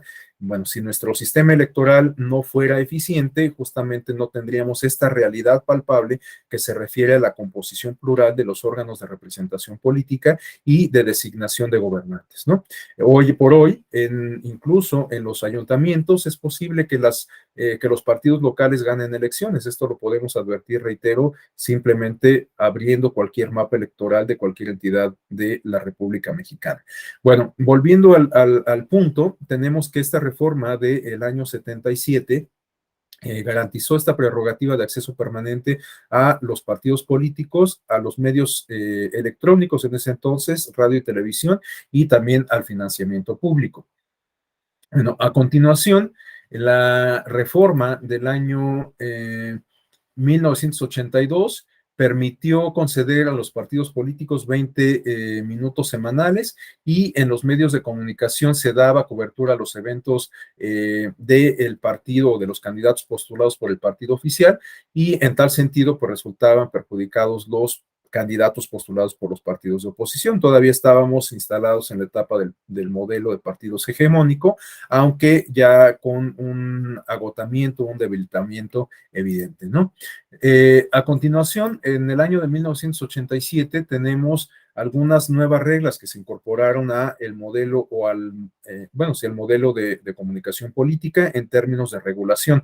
Tenemos que en esta reforma se estableció que los partidos podían acreditar a un representante en la Comisión de Radiodifusión, en la Comisión Federal Electoral, y además los partidos tenían 15 minutos mensuales en cada estación de radio y televisión, además de participación en 2 programas semanales, y el orden se definía por sorteo semestral. Igualmente, yo no sé si ustedes recuerden, quienes tengan edad suficiente para recordarlo, de este esquema de comunicación política que buscó, digamos, combatir un poco o paliar un poco las tendencias de la spotización. En este caso estábamos hablando de programas de partidos políticos que eran más bien de tipo deliberativo, se trataba de formatos más bien como de panel, en algunas ocasiones como de documental, en donde los partidos políticos tenían la posibilidad justo de presentar a la ciudadanía sus plataformas, sus idearios, sus posturas sobre la agenda pública, etcétera, ¿no? Pero, pues en ese contexto, a lo mejor no resultaba como un esquema muy muy adecuado, porque, bueno, yo era un niño en ese entonces, y recuerdo perfectamente que incluso hasta me molestaba que mi caricatura favorita terminara 15 minutos antes para dar paso a el programa de partidos políticos, ¿no? Y creo que no era el único, por lo menos todos los integrantes de mi familia, pues solían apagar la televisión al momento en que iniciaba el programa de los partidos políticos. Y luego lo que se hizo fue trasladar este esquema hacia el final de la programación. Entonces, pues tampoco la gente lo veía, porque pues si la gente no mostraba interés en ver estos segmentos de 15 minutos en un horario estelar, pues menos se iba a interesar en verlo a las 12 de la noche, ¿no? A las 11:45. Pero bueno, pues era el esquema que se tenía en esos momentos. Adelante, Carlos. Sí, gracias, maestro. Precisamente eso quería compartirles, que esa barra de programas debate terminaron mandándolos a la madrugada, doctor, a la medianoche, a la 1 de la mañana, a la 1:30. Y también recuerdo que en este formato así como de panel, debate, bueno, más que debate, soltaban una pregunta y cada partido político posicionaba en torno a esa pregunta. Recuerdo que entre los conductores que hubo en algún momento estuvieron Javier Solórzano y Carmen Aristegui. Estamos hablando efectivamente del siglo pasado. Es cuanto, gracias, maestro. No, si no mal recuerdo, también estuvo Nino Canún, ¿no? ¿O no? ¿Sí? Sí, en alguna etapa al principio, ¿no? Pero yo a los que tengo más claros son Javier Solórzano y Carmen Aristegui. Gracias. Sí, lo recuerdo. De hecho, si no recuerdo mal, justamente la intervención de Nino Canún en estos programas fue como su plataforma para que él después tuviera su programa de una naturaleza completamente distinta, que se llamaba ¿Usted qué opina?, si no me equivoco, ¿no? Bueno, continuando con la exposición, tenemos que en esta línea del tiempo llegaríamos a la etapa de las grandes reformas transformadoras de nuestro modelo de gobernanza electoral en la década de los 90, y recordemos que La primera gran reforma, justamente en estos términos de reconfiguración, se dio en el año de 1989, la reforma constitucional y la reforma legal en el año de 1990. Esta reforma fue la que dio pie a la creación del Código Federal de Instituciones y Procedimientos Electorales, el COFIPE, que reemplazó al antiguo Código Federal Electoral, y también creó al Instituto Federal Electoral. Recordemos que el Instituto Federal Electoral reemplazó a la antigua Comisión Federal de Vigilancia Electoral, pero el esquema era más o menos similar en el origen. Me refiero a que la Comisión Federal de Vigilancia Electoral o Comisión Federal Electoral era una instancia técnica que se encargaba de la organización de las elecciones y que dependía de la Secretaría de Gobernación. Bueno, en el origen, el Instituto Federal Electoral también dependía de la Secretaría de Gobernación. Ustedes recordarán que el presidente del Instituto Federal Electoral era el secretario de Gobernación. En ese entonces, estamos hablando que esto se llevó a cabo durante el periodo de gobierno del presidente Carlos Salinas de Gortari, cuyo secretario de Gobernación era ni más ni menos que el doctor Jorge Carpizo Magregor, ¿no? Entonces, bueno, en el origen, el IFE pertenecía a la Secretaría de Gobernación. Hasta el año de 1996 se completaría, pues digamos que el modelo de gobernanza electoral en nuestro país, que entre otras cosas se planteó la autonomía de la autoridad encargada de la organización de las elecciones o de la autoridad encargada de la función electoral, porque sabemos que el INE no solamente organiza elecciones, sino que le corresponde desempeñar algunas otras responsabilidades que también están vinculadas con las de tipo estrictamente electoral, ¿no? Como lo que se refiere a la actualización del padrón electoral. En otros modelos de gobernanza electoral, la actualización del padrón electoral es una responsabilidad que recae más bien en instituciones como el Registro Nacional de Población o los registros civiles, ¿no? Bueno, en el caso del modelo de gobernanza electoral de México, la actualización y el resguardo del padrón electoral es una responsabilidad de la autoridad de tipo igualmente electoral. Bueno, con esta reforma del año 89, tenemos que la autoridad responsable de la administración de los tiempos del Estado recayó en el Instituto Federal Electoral, recién creado. Se mantuvieron estos 15 minutos en periodo ordinario y se determinó asignar tiempo en procesos electorales de acuerdo a la fuerza política de cada partido de cada partido que formaba parte del sistema de partidos. Tenemos que los partidos podían solicitar la transmisión de programas de cobertura regional y los partidos podían participar en un programa adicional que se transmitía en conjunto 2 veces al mes por radio y televisión. Este esquema se mantuvo con algunas modificaciones muy menores hasta el año 2007. De hecho, este esquema que de alguna manera permitía al instituto, bueno, no que de alguna manera, sino que permitía al Instituto Nacional, bueno, en ese entonces federal, administrar los tiempos oficiales y también de alguna manera el acceso a los tiempos comerciales por parte de los partidos, porque con alguna reforma posterior que se dio, si no me equivoco, en el año de 1996, o bueno, con esa reforma del 96, se permitió a los partidos políticos acceder a espacios comerciales, ya fuera con la intervención del Instituto Federal Electoral o bien de manera directa, ¿no? Es decir, los partidos políticos podían contratar paquetes con empresas particulares de publicidad comercial para transmitir sus mensajes de campaña a través del entonces IFE, o bien acudir directamente a contratar estos espacios con los grandes consorcios televisivos. Evidentemente, pues estos contratos se tenían que transparentar, se tenían que reportar como gastos de campaña, ¿no? Pero les decía, este esquema, con todo y las ventajas que trajo consigo, pues en algún momento se convirtió en un despropósito. Este esquema, o con este esquema se llevaron a cabo las elecciones del año 97, las federales del año 97 y las federales del año 2000. Sabemos que estas elecciones resultaron sumamente interesantes y significativas porque en la del 97, por primera ocasión, ningún partido político obtuvo la mayoría en la Cámara de Diputados, y en el año 2000, por primera ocasión en más de 70 años tuvimos un candidato de oposición que ganó la presidencia de la República, que fue Vicente Fox, ¿no? Bueno, quizás estos fenómenos de alternancia y de pluralidad, como les decía hace rato, se expliquen a partir de esas dos condiciones que encuentran su origen en la reforma del año 77, que se refieren a el acceso de todos los partidos políticos a financiamiento público y medios de comunicación masiva, ¿no?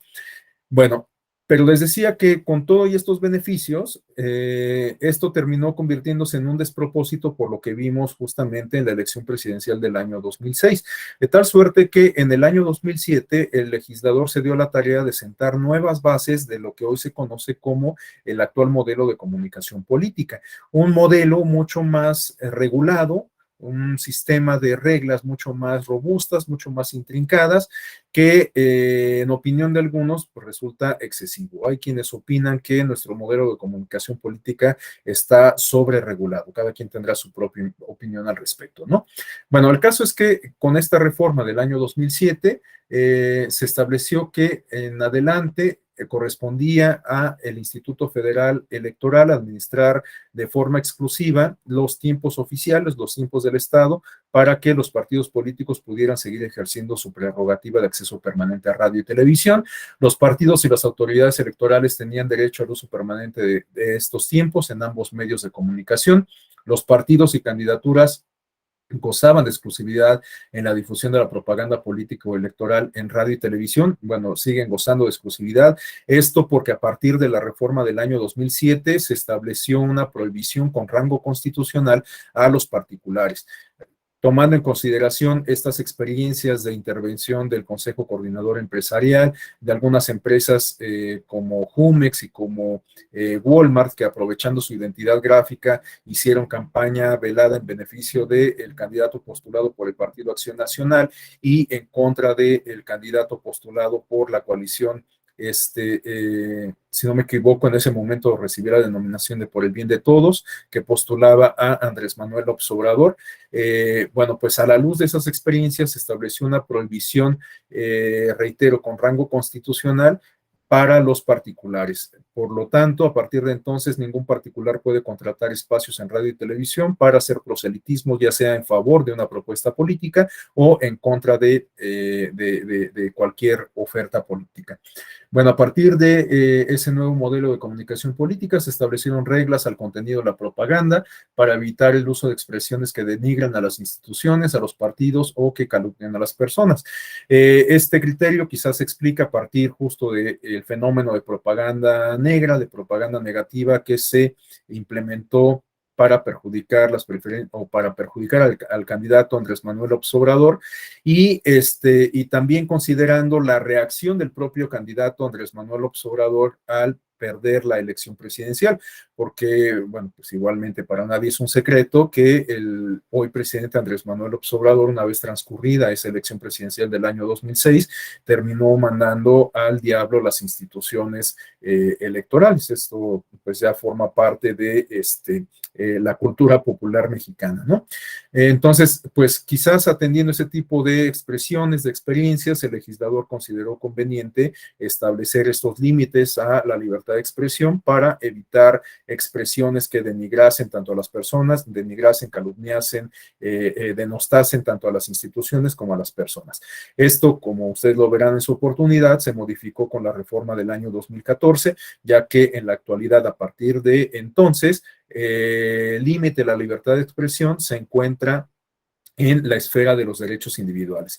No es que a partir de la reforma 2014 se dé carta abierta para que vayamos por la vida denigrando y denostando a las instituciones, pero ahora el límite de la libertad de expresión, reitero, se refiere únicamente a la esfera de derechos individuales, ¿no? Por otro lado, tenemos que esta reforma de 2007 permitió establecer restricciones temporales y de contenido a la propaganda gubernamental que debe ser de carácter institucional y suspenderse en las campañas. Bueno, a partir de la reforma del año 2007, todos lo sabemos, en el periodo de campañas electorales se establece una limitante para la propaganda de tipo política que emiten las instituciones pertenecientes al Estado mexicano. Es decir, que durante la campaña electoral las agencias del Estado no pueden difundir propaganda política, salvo aquella que tenga fines informativos respecto a cuestiones de seguridad nacional, de protección civil, de educación o de salud. Fuera de ese tipo de mensajes está prohibida la propaganda gubernamental, de tal suerte que pues, hoy está absolutamente vedada la posibilidad de que durante el periodo de campañas electorales un gobierno estatal o federal pueda difundir mensajes, por ejemplo, de inauguración de obras, ¿no? Eso está completamente vedado de nuestro sistema de comunicación política durante el periodo de campañas, evidentemente, de campañas electorales. Y se incorporó un régimen de responsabilidades y sanciones. Recordemos que también con la reforma del año 2007 se creó o se incorporó a nuestro sistema electoral y sobre todo al sistema judicial electoral, la parte contenciosa electoral, el procedimiento especial sancionador, que es la vía a través de la cual se canalizan las denuncias o quejas por violaciones al modelo de comunicación política. En su momento también ustedes tendrán oportunidad de discutir las características generales del procedimiento especial sancionador. Por el momento únicamente me limitaría a señalar que este procedimiento especial sancionador encuentra su origen no en el órgano legislativo, no en la Cámara de Diputados y en el Senado, sino en una sentencia emitida por el Tribunal Electoral, la Sala Superior del Tribunal Electoral del Poder Judicial de la Federación, con motivo de una denuncia, una queja que se presentó a la luz de estos spots, justamente de propaganda negativa en contra de Andrés Manuel López Obrador, porque los partidos de coalición que apoyaban la candidatura de Andrés Manuel López Obrador se quejaron justamente de estos spots y presentaron una queja ante el INE. El INE consideró que no era dable atender la pretensión de este conjunto de partidos que integraban la coalición, que entre otras cosas se refería a suspender la difusión de esos mensajes. Los partidos acudieron ante la Sala Superior. La Sala Superior le ordenó al Instituto Nacional, bueno, en ese entonces Federal Electoral, que a partir de sus atribuciones reglamentarias instaurara un procedimiento sancionador que se distinguiera del ordinario justamente por su expeditez. Y con eso se dio pauta justamente a el origen del procedimiento especial sancionador, que se distingue precisamente del ordinario sancionador por ser rápido, por ser expedito. Y, entre otras cuestiones, permite la adopción de medidas cautelares. Las medidas cautelares casi siempre se materializan en el hecho de suspender o ordenar la suspensión de mensajes que tienen que pueden ser eventualmente considerados como infractores de la normativa electoral. Entonces, el Instituto Federal Electoral tenía la facultad de considerar que o mejor dicho, de aplicar una medida cautelar por considerar que un spot en específico eventualmente pudiera constituir una infracción, ¿no? Después, pues ya se llevaba a cabo toda la investigación, el análisis del caso concreto y se establecía un acuerdo que calificaba finalmente la problemática jurídica y la resolvía, ¿no? Las resoluciones que emitía el Consejo General en materia de procedimiento especial sancionador podían ser combatidas ante la Sala Superior por la vía del recurso de apelación. Este esquema, que se sentó con la reforma del año 2007, y que, como les digo, encuentra su origen en la sentencia emitida por el Tribunal Electoral, que si no me equivoco tiene la clave SUPRAP JS 317 del año 2006. Bueno, este esquema del procedimiento especial sancionador se modificaría con la reforma del año 2014 que creó la Sala Regional Especializada y que permitió redistribuir las competencias del procedimiento especial sancionador, conocido por su acrónimo que es PES, ¿no? Entonces, a partir del año 2014, ahora corresponde al Instituto Federal Electoral recibir la queja, sustanciar el asunto, llevar a cabo las diligencias correspondientes, que entre otras cuestiones implica llamar a comparecer a las partes involucradas, integra el expediente, pero ya no lo resuelve, ya no resuelve el asunto. Ahora esa es una competencia que recae en la Sala Regional Especializada creada con la reforma del año 2014. Y para salvaguardar esta garantía jurídica de poder apelar una decisión judicial ante una instancia superior. Ahora, las sentencias que emite la sala regional especializada pueden ser combatidas ante la sala superior por la vía del recurso de revisión del procedimiento especial sancionador, que es un medio de impugnación que se incorporó a la ley correspondiente también con la reforma del año 2014. Les digo, todo esto van a tener oportunidad de comentarlo con mayor detalle en el módulo correspondiente. Bueno,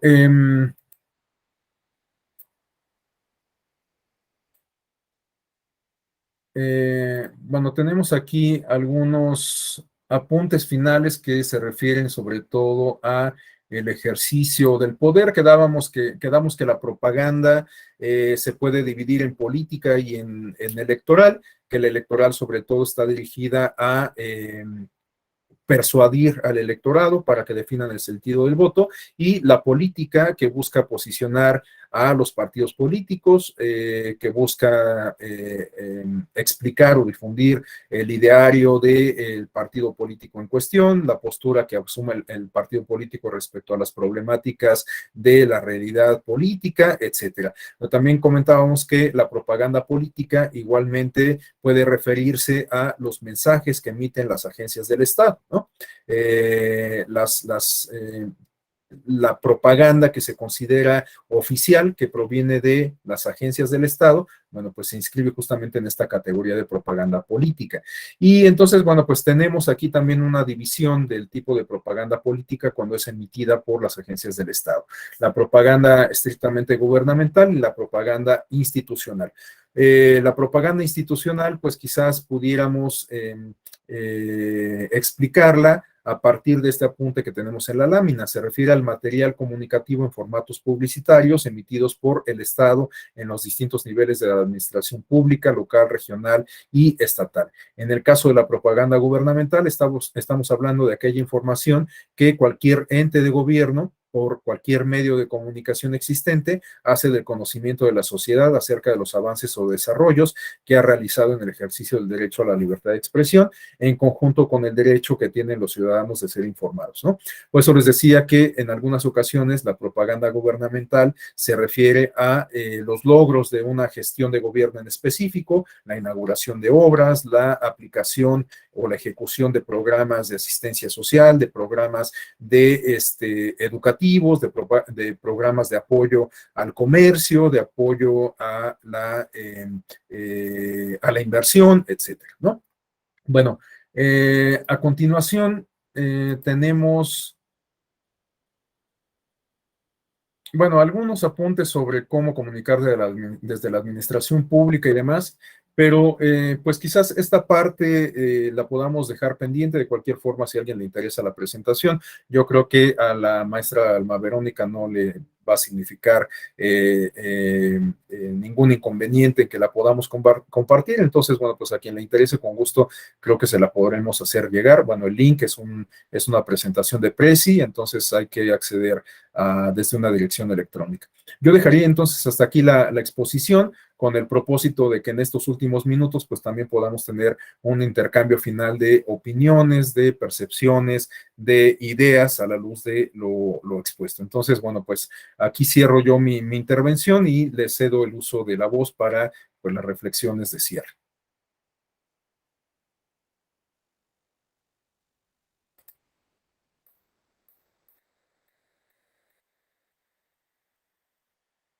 Bueno, si no hubiera... Adelante, Carlos. Adelante, Carlos. Sí, gracias, maestro.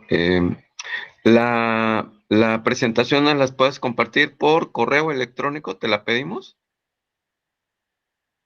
Ya está, les acabo de compartir en el perfecto. chat la liga, y bueno, pues ahí pueden consultar la presentación de Verónica. Sí, ya estoy viendo aquí la liga. Muchas gracias. Perfecto. Bueno, para concluir y agradecerte tu disposición y tu exposición.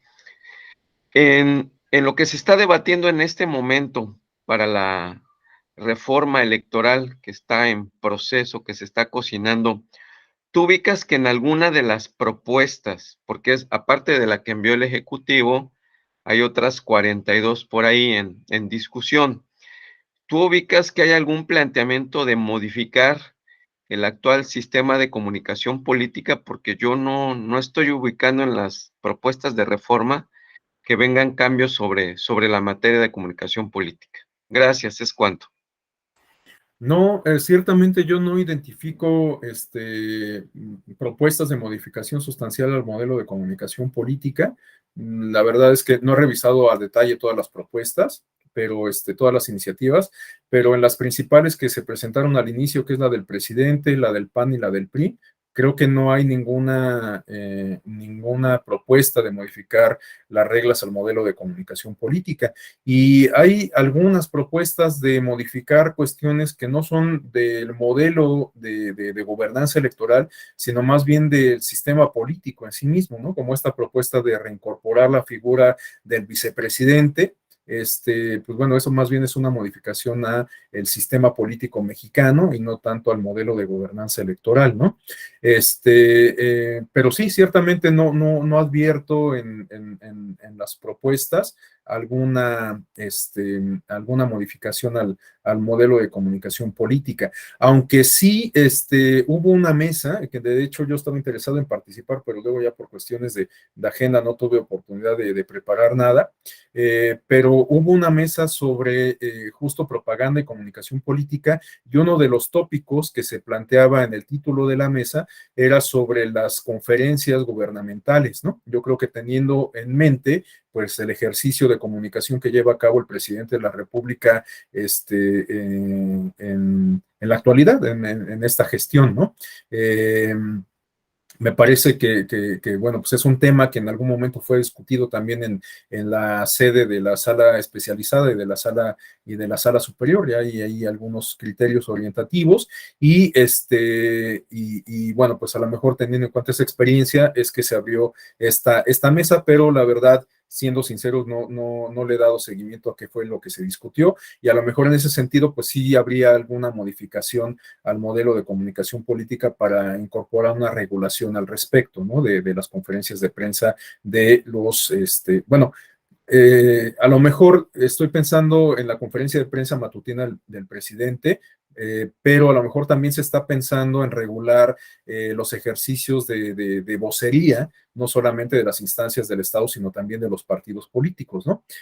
Porque sabemos que también ha habido varias controversias, ustedes recordarán estas controversias que se presentaron en el año 2015 sobre los informes de desempeño legislativo de los integrantes del Partido Verde Ecologista o de la fracción parlamentaria del Partido Verde Ecologista, en donde pues surgieron ahí algunas controversias respecto a los voceros del Partido Verde o de la fracción parlamentaria del Partido Verde, ¿no? Entonces, a lo mejor también teniendo en cuenta ese tipo de experiencias es que pues se regularían este tipo de mecanismos de comunicación por parte de los actores políticos, ¿no? Pero ciertamente no veo ninguna modificación sustantiva más allá de esto, Carlos.